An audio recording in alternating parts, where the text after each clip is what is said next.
ఆదికాండం 29వ అధ్యాయం యొక్క సారాంశం. ఈ అధ్యాయం యాకోబు తన మేనమామ లాబాను ఇంటికి చేరుకోవడం, అతని కుమార్తెలైన లేయా, రాహేలులను వివాహం చేసుకోవడం మరియు అతని కుటుంబం విస్తరించడం గురించి వివరిస్తుంది. రాహేలుతో పరిచయం. యాకోబు తూర్పు దేశానికి ప్రయాణమై ఒక బావి దగ్గరకు చేరుకుంటాడు. అక్కడ తన మేనమామ కుమార్తె రాహేలును కలుసుకుని ఆమెకు సహాయం చేసి లాబాను ఇంటికి వెళ్తాడు. లాబాను దగ్గర కొలువు.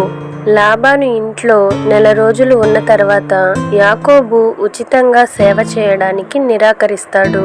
అందగత్తె అయిన చిన్న కుమార్తె రాహేలును వివాహం చేసుకోవడానికి ప్రతిఫలంగా 7 ఏండ్లు కొలువు చేస్తానని లాబానుతో ఒప్పందం కుదుర్చుకుంటాడు. లాబాను మోసం. 7 ఏండ్ల కాలం యాకోబుకు రాహేలుపై ఉన్న ప్రేమ వల్ల కొద్ది రోజులుగానే అనిపిస్తుంది.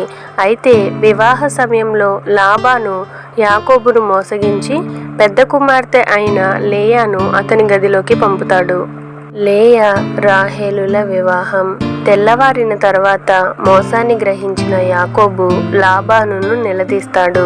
పెద్దమ్మాయి ఉండగా చిన్నమ్మాయికి పెళ్లి చేయడం తమ ఆచారం కాదని లాబాను సమర్థిస్తాడు. మరో 7 ఏండ్లు కొలువు చేసే నిబంధనపై వారం రోజుల తర్వాత రాహేలును కూడా యాకోబుకు భార్యగా ఇస్తాడు.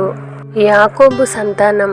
యాకోబు రాహేలును ఎక్కువగా ప్రేమించి లేయాను నిర్లక్ష్యం చేస్తాడు. ఇది చూసిన దేవుడు లేయా గర్భాన్ని తెరిచి ఆమెకు 4 కుమారులను రూబేను, షిమ్యోను, లేవి, యూదా ప్రసాదిస్తాడు. కానీ రాహేలు గొడ్రాలుగానే ఉంటుంది. ఈ అధ్యాయం నుండి మనం గ్రహించాల్సిన కొన్ని ముఖ్య విషయాలను ఇప్పుడు చూద్దాం. దేవుని నడిపింపు.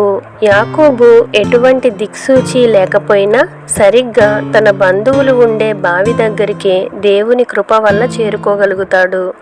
శారీరక బలం. రాహేలును చూడగానే యాకోబు ఒక్కడే బావి మూతి మీదనున్న పెద్ద రాతిని పొర్లించి ఆమె మందకు నీళ్లు పెడతాడు.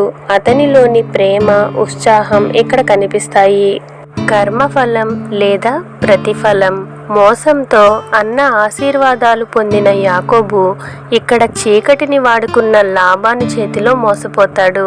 తాను చేసిన మోసమే వేరే రూపంలో యాకోబుకు ఎదురవుతుంది. కుమార్తెల వర్ణన.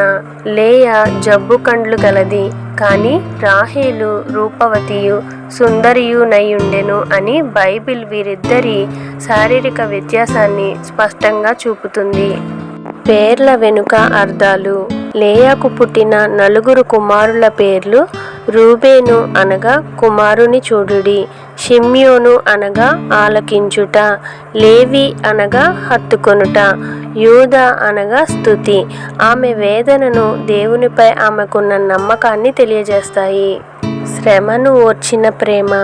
రాహేలు కోసం యాకోబు చేసిన 14 ఏండ్ల ఊడిగం నిజమైన ప్రేమ ఎంతటి త్యాగానికైనా వెనకాడదని నిరూపిస్తుంది.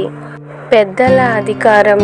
ఆనాటి సమాజంలో తండ్రికి తన కుమార్తెల వివాహ విషయాల్లో ఎంతటి సంపూర్ణ అధికారం ఉండేదో లాబాను నిర్ణయం ద్వారా తెలుస్తుంది. దేవుని పక్షపాతరాహిత్యం. మనుషుల దృష్టిలో తక్కువగా చూడబడిన లేయాను దేవుడు ఆదరించి హెచ్చించి ఆమె ద్వారానే ఇజ్రాయేలు 12 గోత్రాలకు పునాది వేశాడు. రక్షకుని వంశావళి. లేయాకు పుట్టిన 4వ కుమారుడైన యూదా వంశం నుంచే తర్వాతి కాలంలో యేసుక్రీస్తు జన్మించారు. అధ్యాయం యొక్క ముగింపు. ఈ అధ్యాయం మానవ మోసాలు, కుటుంబ స్పర్ధలు మరియు వాటి మధ్యనే దేవుడు తన సంకల్పాన్ని ఎలా నెరవేరుస్తూ వచ్చాడో చూపిస్తుంది.